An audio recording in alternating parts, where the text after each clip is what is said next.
Loose smut of wheat, गेहूं का शिलत कंड रोग। भारत के अंदर इस बीमारी को सबसे पहले लूथरा ने बताया था। लूथरा ने 1953 के अंदर इस बीमारी के बारे में बताया था।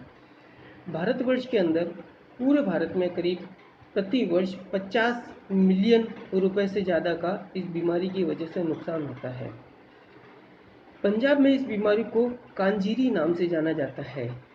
इसके अतिरिक्त भारत में जितने भी राज्य हैं जो गेहूं की खेती करते हैं, जैसे उत्तर प्रदेश, महाराष्ट्र, पंजाब, मध्य प्रदेश, राजस्थान के कुछ जिले, ये जो भी क्षेत्र इसकी बुआई करते हैं या गेहूं की खेती करने का काम कर रहे हैं, वहाँ पर ये सामान्य रूप से पाई जाने वाली बीमारी है। ये बीमारी एक कवक द्वारा होती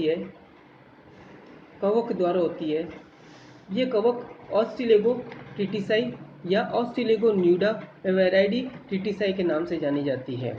ये बेसिडियोमाइसिटिस ग्रुप के फंजाई है।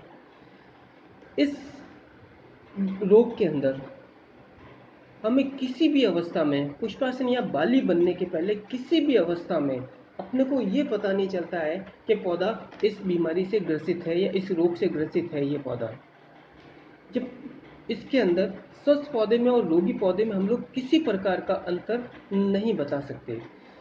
जब इसके अंदर बालियां लगती है उस समय अपने को पता चलता है कि ये पौधा रोगी है। बालियां स्वस्थ पौधे के मुकाबले रोगी पौधे के अंदर थोड़ी पहले विकसित हो जाती है। उसके अलावा बालियां थोड़ी सी ऊपर उठी हुई रहती है। स्वस्थ पौधे के मुकाबले रोगी पौधे की लंबाई भी ज़्यादा होती है अपने पास में। इस अवस्था में हम लोग इसे आसानी से आइडेंटिफाई कर पाते हैं। इसके अतिरिक्त बाली के प्रत्येक पुष्प के अंडाशय को ये नष्ट कर देते हैं और उसके स्थान पर ये एक बहुत ही सघन पाउडर वहाँ पर विकसित करते हैं। पाउडर काले या जैतूनी हरे रंग का होता है। पाउडर का हर एक कण या हर एक पार्टिकल एक स्पोर, जिसे हम लोग टॉल्यूटो स्पोर, स्मट स्पोर या बॉन्ड स्पोर के नाम से जानते हैं, को रिप्रेजेंट करता है।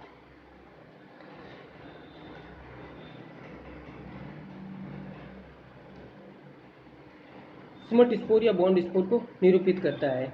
इनका शुरुआत के अंदर तो ये स्पोर्स, टॉल्यूटो स्पोर जो है, एक बहुत ही पतले आवरण के द्वारा आवृत रहते हैं। यह आवरण बहुत ज़्यादा कोमल होता है। जैसे ही थोड़ा सा बाली को अलग किया जाता है प्लांट से या पुष्प को अलग किया जाता है, बीज को अलग किया जाता है, ये टूट जाते हैं और ये स्पोर्स वायु के अंदर, ये टॉल्यूटो स्पोर, स्मट स्पोर वायु के अंदर इनका प्रकीर्णन हो जाता है और यहाँ से ये एक स्वस्थ पौधे के ऊपर चले जाते हैं। अगर कवक की बात की जाए तो कवक अपने पास में बेसिडियोमाइसिटिस ग्रुप की फंजाई है।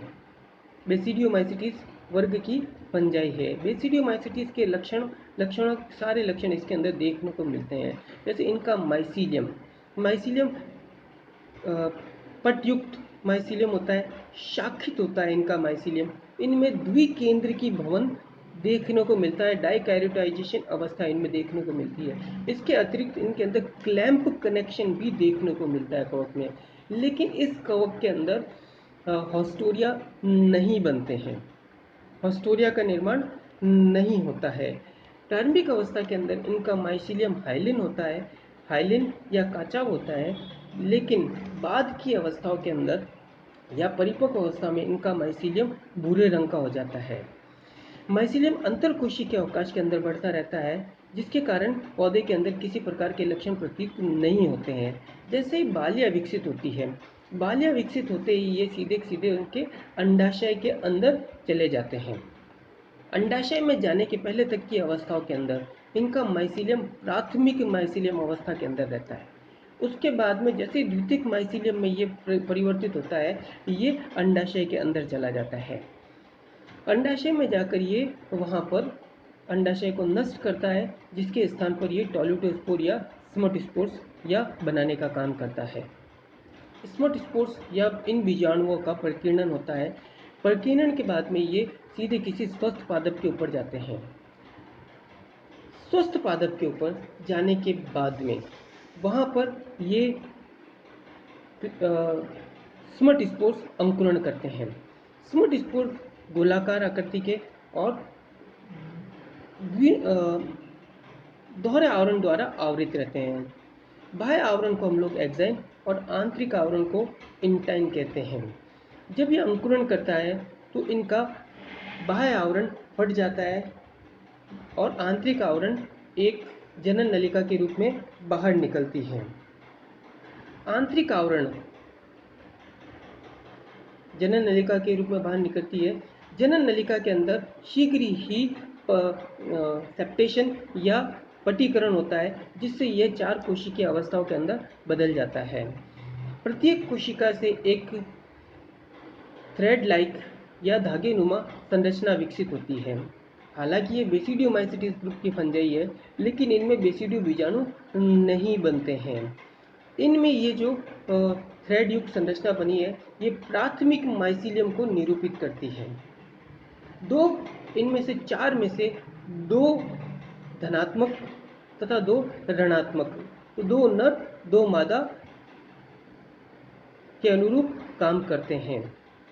इनमें से 2 विभिन्न प्रभेद के माइसिलियम एक दूसरे के पास में आते हैं और द्विकेंद्र की भवन की क्रिया द्वारा ये द्वितीयक माइसिलियम बनाते हैं। इस अवस्था के अंदर ये अंडाशय के अंदर, स्वस्थ पादप के अंडाशय के अंदर प्रवेश करते हैं। यहाँ पर भ्रूण विकसित हो रहा होता है स्वस्थ पौधे के अंदर, तो ये वहाँ जाकर स्पोर्स बनाते हैं और डोर्मेंट अवस्था के अंदर चले जाते हैं, प्रसुप्त अवस्था में चले जाते हैं।